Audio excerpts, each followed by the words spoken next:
साबिक वजीर आजम और बानी पीटीआई इमरान खान के बेटों का इंटरव्यू नशर करने पर पाकिस्तान क्रिकेट बोर्ड ने स्काई स्पोर्ट्स के खिलाफ एक बड़ा एक्शन लिया है। आखिर इस इंटरव्यू में ऐसा क्या कहा गया जो मुतनाज़ है?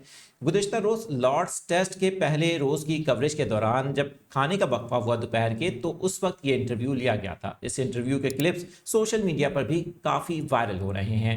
बात करेंगे इसके बारे में। मैं हूं आदिल अजीज खानजादा और आप देख रहे हैं न्यूज़ 24/7 उर्दू। अखबार दी गार्डियन की एक रिपोर्ट में बताया गया है कि इमरान खान के दोनों बेटों कासिम और सुलेमान ने इस इंटरव्यू में अपने वालिद इमरान खान के बारे में अहम गुफ्तगू की। इनके बेटों ने हुकूमत के मुबैना नारवा सलूक और साथ ही इनकी कैद पर तशवीश का इजहार किया। इंटरव्यू में कासिम और सुलेमान ने कहा कि इनके वालिद 3 साल से कैद में हैं और इन्हें मुबैना तौर पर तन्हाई में रखा गया है। दी गार्डियन के मुताबिक पीसीबी ने शिकायत की मुकम्मल नोयत वाज़ेह नहीं की, ताहम इम्कान जाहिर किया गया कि ये एतराज़ स्काई स्पोर्ट्स की जानिब से ऐसे अफराद का इंटरव्यू करने से मुतालिक थी जो हुकूमत पर तनकीद करते हैं। स्काई स्पोर्ट्स ने शिकायत मौसूल होने की तस्दीक तो की है, मगर इस पर मजीद तबसरा करने से इनकार किया। पाकिस्तानी एक्सप्रेस न्यूज़ की एक रिपोर्ट में यह बताया गया कि ऐसी इतलात मौजूद थीं कि पीसीबी ने इस इंटरव्यू को नशर करने से रोकने की कोशिश की थी। लॉर्ड्स में बारिश की वजह से खाने का ब्रेक वैसे ही ताखीर का शिकार हो गया था। इंटरव्यू नशर होने के बाद पीसीबी हुक्काम ने पाकिस्तानी खिलाड़ियों को दोबारा